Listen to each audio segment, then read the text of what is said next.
Hi, this is Kyle Schwarber, and welcome to the Phillies Show. Phillies lost on Tuesday night to the Reds 4-1. They lost Tuesday night to the Reds 4-1. But they can win a seventh consecutive series with a victory on Wednesday. Ruben Amaro Jr., Jim Salisbury. There you are, buddy. I'm here. Todd's lucky it's the Phillies Show. It's Wednesday, May 20th, 2026. We know the Phillies, if they win today, again, seventh consecutive series since Don Mattingly took over, that they would win. A lot of good things going on right now. We've been focusing a lot on the big boppers, the big stars, Kyle Schwarber, Bryce Harper, Cristopher, Sánchez, Zack Wheeler. But I thought today we could focus on some of these guys who are turning it around and contributing. The supporting cast, if you will. Yeah. What do you think? I mean, Alec Bohm, guys, let's start there. So I talked with Alec Bohm a couple of weeks. I talked to him before the second game when Don Mattingly set him on the bench. He got that 2-day reset. And one of the things he told me, he said, there's been multiple times in my career where I've hit over 400. So who's to say? Maybe even still this month or June or whatever, that I could hit 400 and now everybody forgets about what happened in April. Well, since his 2-game reset, benching, whatever you want to call it, Alec Bohm, batting .421. Let me show you these numbers here, guys, so you can read them. He's batting .421, 4 doubles, 3 home runs, 6 RBIs, a 1.227 OPS. That's in 10 games since that 2-game reset. You can see some of his offensive metrics. Average exit velo is up like 4 miles an hour. His hard hit rate is skyrocketed. That's balls hit at 95 miles an hour or harder. And you say, who cares? I say, if you hit the ball hard, you get base hits over the long run, usually. Yeah. So Alec Bohm has been on a run. Very impressive numbers, very impressive turnaround. And Alec Bohm, like I said, he said, hey, maybe I can make people forget about April. Well, he's on a little roll right now, Jim. Yeah, he is. Pardon me. It's allergy season. The third largest mucus producing nation all by myself. The world's third largest. Thank you. That's good for the morning folk. Anyway, it's great for the Philly Show too. We can put that on some Zertec. Social. He looks better. He looks a lot better. The guy went, he's had personal issues. And then you get in a slump and it's like carrying a millstone and you can't get out of it because it's every day and you don't know which way to turn. His swing to me looks a lot less defensive. When I watched him the first 5 or 6 weeks, I saw a guy who just needed a life preserver, who was just trying to survive. At times looked overmatched and didn't know, like I said, which way to turn. Less defensive, getting through more balls, and having more success. And what that does is it leads to more success because all of a sudden now confidence grows. The swing feels better. I think he's shortened his stride or his stance, narrowed it just a wee bit. But we talk about that all the time. When you make a little adjustment and it works, it feels like a big adjustment. And all of a sudden confidence grows. So Alec Bohm has been a good player for a long time. He was a good player playing lousy. He's a good player playing better now. I mean, it's obvious that the slow start was not helpful for the team, and it created a lot of questions about who's going to hit behind Harper, and because he was the guy that was supposed to protect him, and there were so many other things going on his personal life that I like to talk about a little bit. Maybe he's getting a grip on that piece of it too. Maybe that's settling down for him on a personal level. I don't know that. But we talk about this all the time. At the end of the season, if a guy stays healthy, he typically will get very close to what he has been over the last several years, especially if he's had multiple years in the big leagues, which Alec Bohm has. So I would not be surprised at all if he does not get to somewhere between 260 and 280 on his batting average, somewhere around 320 to 335 on his on-base percentage and somewhere around 75 to 90 RBI. Now, he's had a slow start, so the RBI stuff is going to be working behind. But he could still be a really productive player, and there's a ways to go. There's still 3/4 of the season to go, and it looks like he's starting to get to the fastball a little bit more readily. My concern for him in the early part of the season is that anything over 94 or 95 miles an hour, it didn't really matter what area of the strike zone, he was not getting to the fastball. And in the big leagues, if you can't get to the fastball, you're sunk.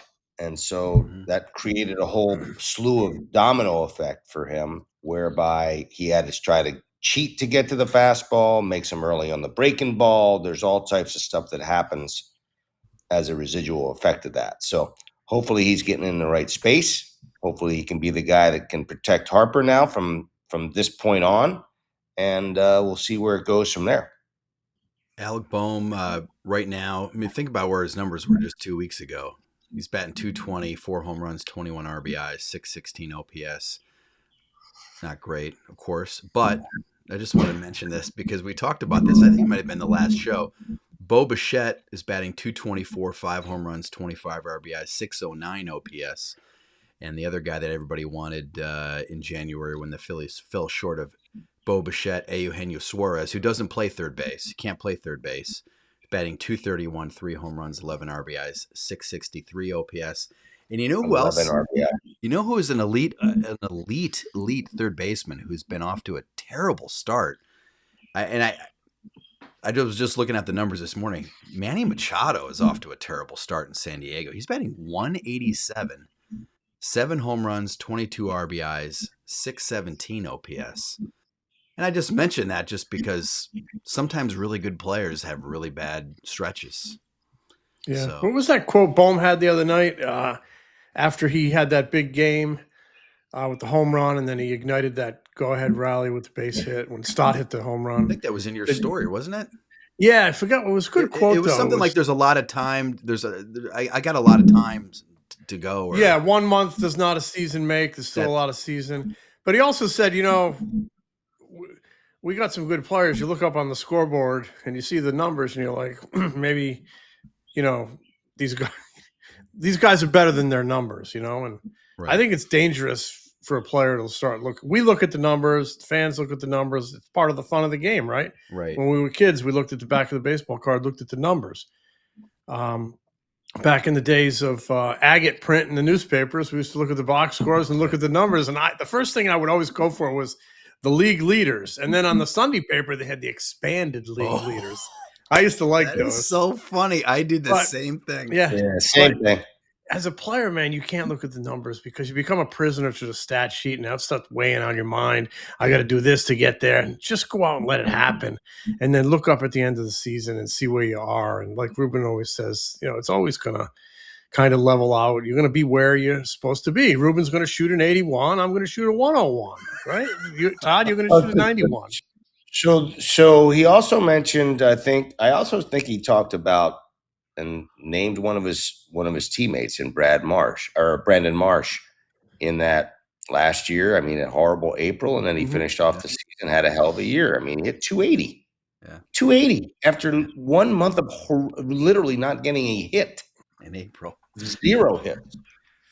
Think about that for a second. I mean, what did he hit? 1 hit? Maybe 0 hits in April.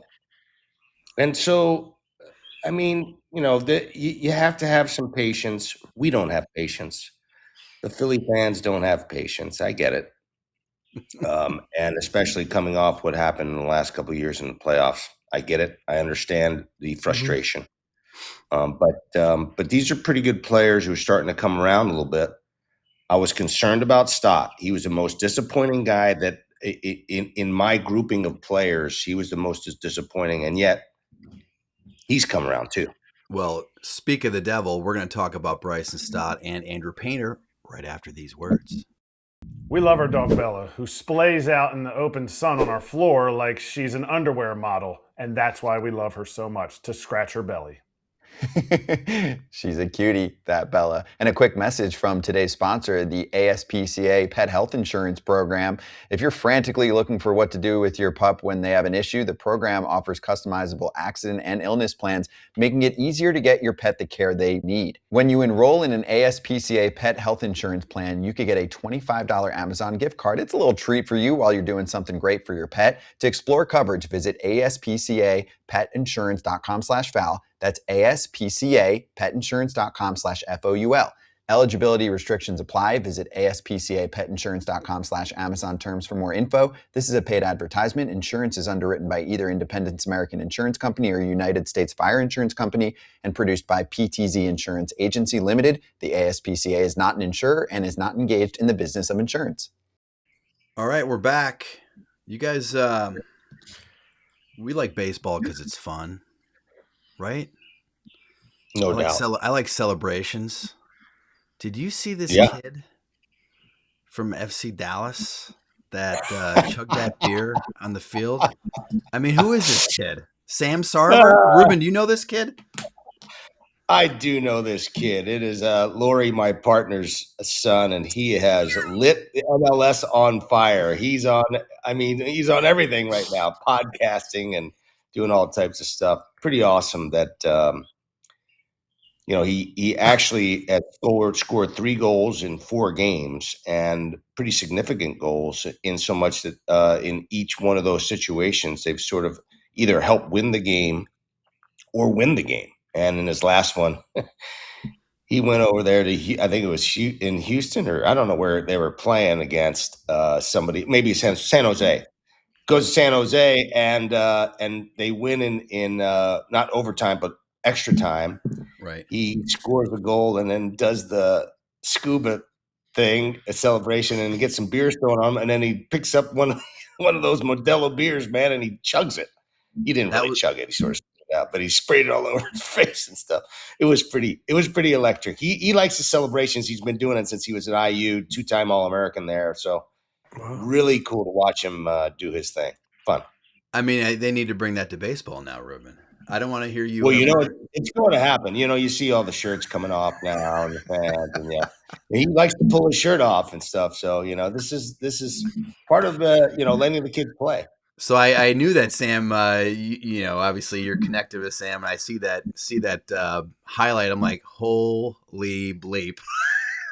If you have not seen it, go on the internet, type in Sam Sarver celebration.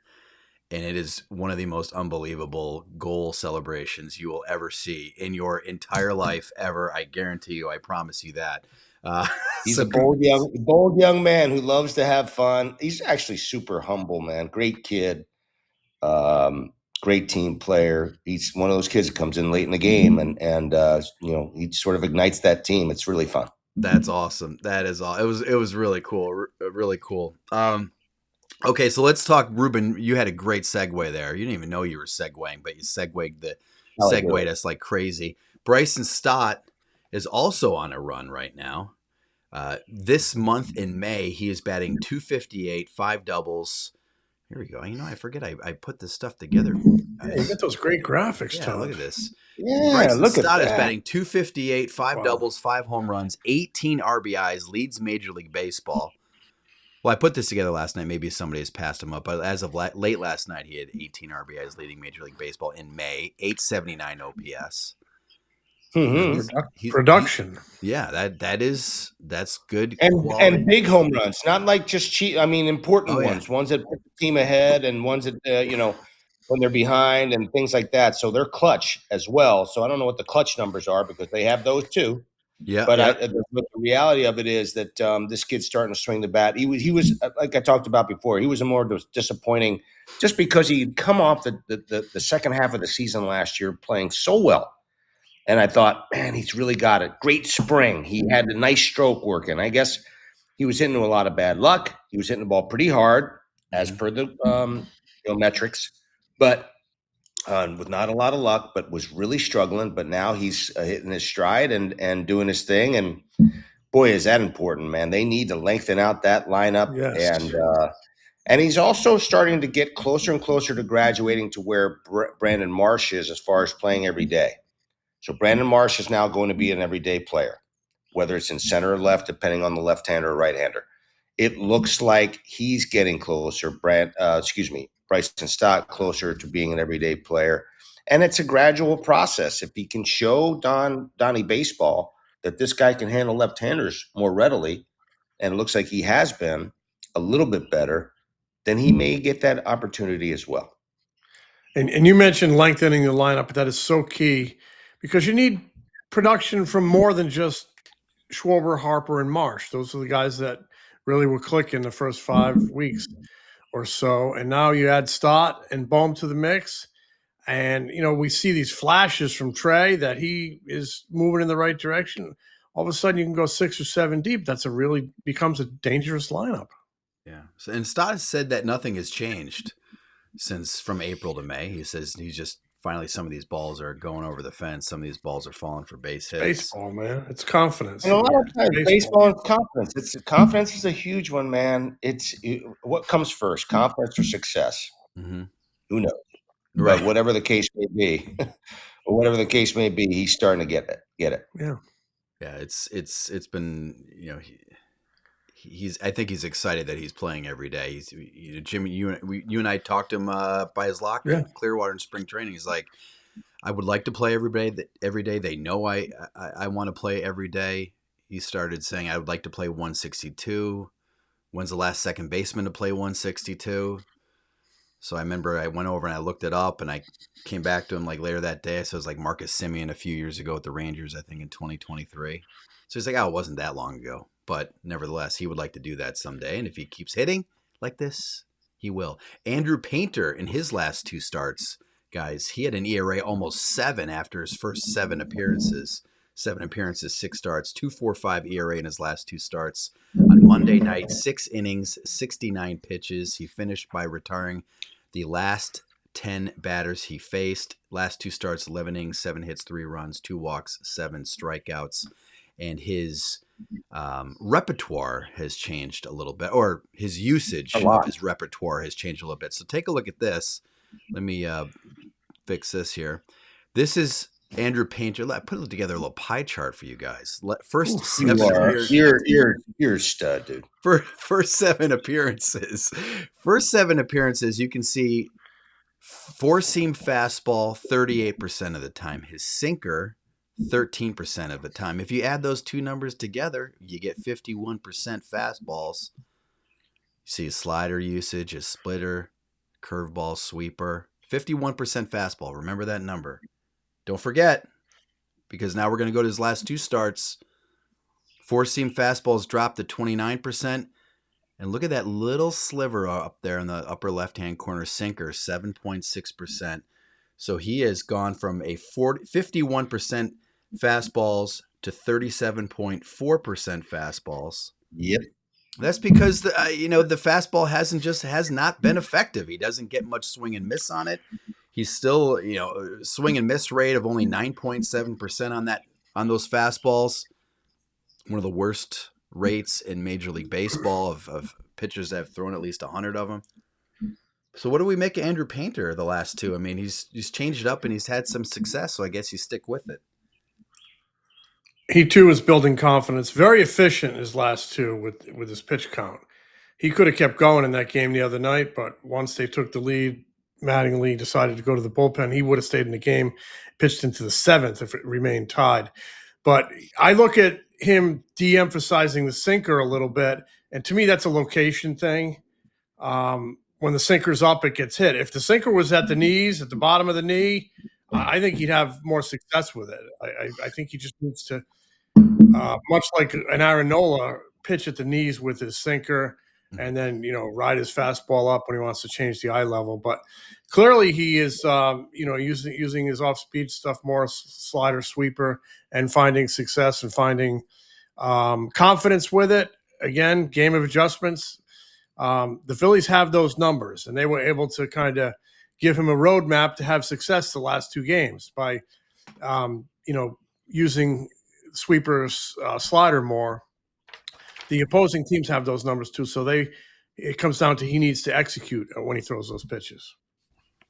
So a couple of things, great stuff from you, Todd. And yes, I've noticed obviously he's changing his patterns. He's not throwing fastballs and fastball counts. He's spinning the baseball, and to his credit, throwing enough strikes to them that they're effective.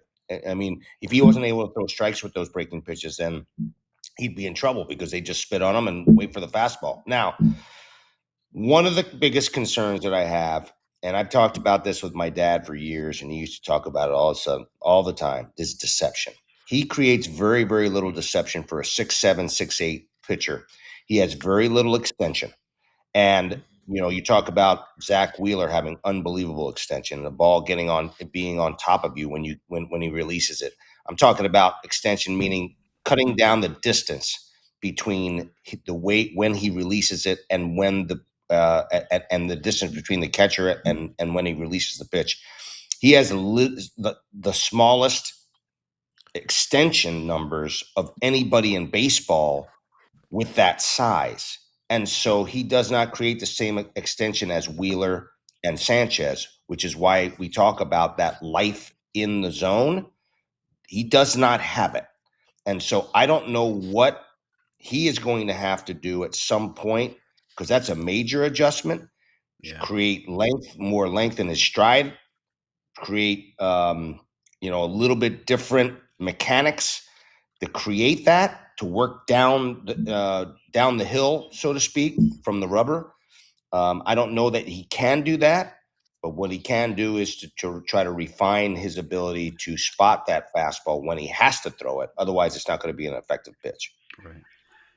His last two starts, he went 5 innings. He was pitching really well up in Boston. Don Mattingly went out and got him. And again, I mentioned on Monday night, 6 innings, 69 pitches.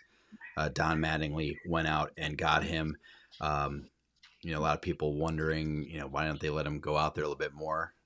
It's to build confidence, man. I think we mentioned this before. Charlie Manuel, after every game, somebody would be struggling. He'd come in, pitch well, got him out in a good part of the game.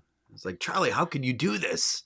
He took us to where we wanted to go. Charlie used to always say that, and Painter took him to where they wanted to go because they had the arrested bullpen. You go Keller, Alvarado, the closer, and Keller and Alvarado gave up a run, so it didn't look like the greatest decision. But if the game remained tied, he's pitching into the 7th there. But you mentioned the extension.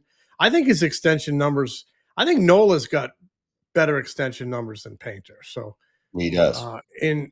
In a game where you're constantly working on things, and these pitching coaches, there's 3 of them, they dig into everything. There's analytics.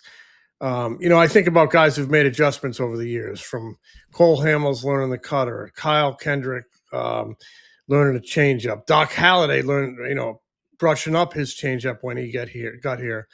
Guys are always making adjustments. I mean, Luzardo learning the sweeper.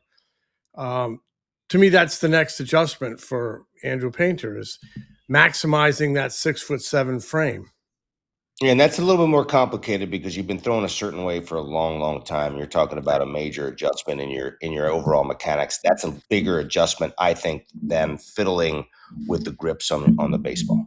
Is it a major adjustment to get another 2 inches of extension, an inch of extension? Is it that big? I think it is. It's almost like changing your whole setup as a hitter, like changing your hand, much like Bryson Stott, going from high hands to low hands. I mean, I think it's a pretty major adjustment. Not that it can't be made, because he's a really good athlete. You saw him bounce off the mound. You saw him make some plays. He's a really good athlete. He's a basketball player. Yeah, so I mean, you're looking at a guy who, if there's anybody who could do it, I think this guy can do it, and I think it's a project. I'm not sure if they can do it in season. Yeah, maybe not. I think it's something that you can do maybe during the off season. A lot of stuff going on this weekend. Phillies have the Cleveland Guardians coming to town after they're off on Thursday, but their Guardians coming to town. But there's always other stuff to do in town, like at Parks Casino, Ruben. There sure are. And Parks Casino, it is my casino of choice, and it's got a great place for action, entertainment, excitement, award-winning dining, and headlines. Yes, headliners everywhere. Make the night complete and stay at the beautiful new Parks View Hotel, which is just steps away from the Parks Casino and offers free shuttle service. There's headliners just announced. Roger Daltrey at Parks Casino on September 25th. comedian Tommy Chong. You remember him, Cheech and Chong, on September 21st. That's pretty kind of cool. I actually played golf with a guy named Cheech yesterday. Anyway, classic soft rock with America on October 31st. America, that's right. July 24th, Kiss frontman Gene Simmons and the Gene Simmons Band. Anyway, comedian Ben Bankus on August 22nd. Magician Michael Carbonaro on September 19th. Tickets are still available for these headliners as well at Parks Casino. May 29th, a night of yacht rock with Ambrosia and Pablo Cruz. Saturday, June 20th, all McCartney, tribute to Sir Paul McCartney. George Thorogood, as we talked about before, and the Destroyers on August 28th. ParksCasino.com to buy tickets. Parks Casino, it's Pennsylvania's #1 casino. Street Road exit off 95 and the PA Turnpike in Ben Salem. Ben Salami, you must be 21. Gambling problem, 1-800-GAMBLER. All right, we're back. I feel like Cheech was my Amazon delivery guy last night because I took in a package. I almost passed out. Yeah, you almost got the secondary smoke. Oh, my God. Smoke. It probably gave you a nice little night's sleep. He pulled up in Jeff Spicoli's van. Yeah, exactly right. Mr. Hat. Oh my gosh. All right. So a couple news on prospects here I wanted to get into. Gage Wood got promoted to Double-A Reading. He was pitching in Clearwater. He was 0-2, 3.42 ERA in Clearwater. I think that's 8 starts over those 2 seasons, 26 and a third innings, 40 strikeouts, 12 walks. Let me ask this guy's question real quick. Could we see Gage Wood push for a spot in the Phillies bullpen later this season if there is a need for him? I would say yes, depending on where his innings are. Remember, he only pitched 40 innings last year in college. You're going to have to be careful with him. They're starting him now, which is the right move. Develop a full repertoire of pitchers. But we saw it with Orion Kirkering in 23. He went from low A to the majors. If the guy's dominating and getting outs and they're in World Series winning mode, I think something you have to consider. But the player will dictate his readiness. It's an interesting double jump, but obviously he's just mowing down people with his fastball. This will going to Double-A. He'll have to use all his pitches. It's a good challenge for him. But time will tell. I'm curious to see how he pitches Friday night and beyond at Double-A level, because it's a big jump, right, Ruben? Yeah, pretty significant jump. But this is a guy who's played major college baseball and had some success there. So that doesn't. I think that they were there was a couple of things he needed to tick off, and I think it's probably the fastball command and the breaking ball efficacy. So I think that they felt like he's ready, comfortable to make that jump now. They think, makeup wise, sounds like he's a bulldog. So. I think more importantly, though, the development on this one is, at some point you may have to eat up innings as a starter, and you have to have a 6th starter.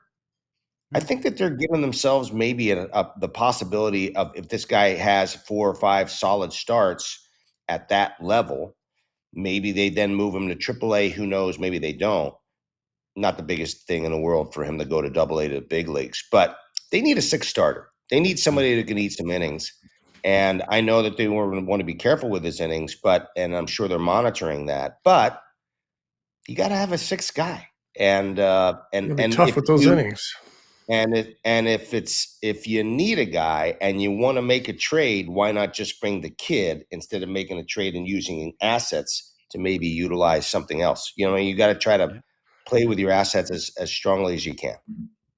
I agree. He's a big asset, but I think he's already over 20 innings. I just kind of curious how they're going to balance this to make sure he builds his workload the right way. Yep. I could see him. They're smart people. They know what they're doing. I could see him being more of an option as a late game power arm because of the physical traits, the arm, and he's very aggressive with his fastball. And he's, like you said, he's kind of got that bulldog mentality. We talked to him a couple times here over the last year, but we'll see. It's a real challenge building those innings and not risking injury when a guy makes that big jump in innings, because last year, like I said, I think it was only like 40 innings at Arkansas. Right. Aidan Miller, Preston Mattingly, Phillies GM, told reporters on Tuesday before the game that Aidan Miller is beginning to do light baseball activity. Good news. Good news. I don't know what light baseball activity is. It's shrouded in secrecy. But he has begun light baseball activities. So maybe you start working him in the outfield a little. It's the most secret injury since Chase. It's a little more difficult on a back to be on the dirt and to be bending over and to doing all that. Maybe he starts playing a little bit in the outfield, take a little heat off the back. Oh. That's what I would do if I was the GM. Two things. This is the most secret injury since Ruben was bobbing and weaving about Chase Utley's knees. And 2, I did some light baseball activity yesterday. I played catch with the kid down the street. Come on, man. I like it, Jim. Get him. I like it. I love it.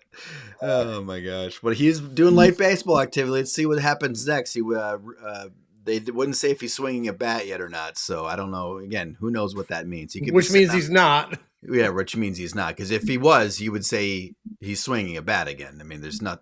Why would you not say that? So we get. I feel for the kid because he's a great, great kid. Yeah, I was talking to somebody a couple of weeks about him, and it's like this guy could be a superstar. Like literally, like one of the game's greatest young prospects. Could be a stud for the Phillies, and so it's a shame that this is going on. And you hope he comes back because man, they could really use a guy like that, a big stud to develop a big stud like that, a middle of the lineup bat in the future. Phillies finish up their series against the Reds, 1:05 p.m. on Wednesday. It's Andrew Abbott against Aaron Nola. So keep the ball down, Aaron. You got to keep the ball down. The rotation now is going like 3.5 deep now with Painter making a couple strides here. He's got to keep the ball down. We're going to work the knees, move it both ways, and see if they can win another series. All right. Philly Show will be back later this week. Smell you later, boys. Smell you, Jimmy. The Philly Show is brought to you by the Foul Territory Network. Subscribe to The Philly Show on YouTube and wherever you get your podcasts.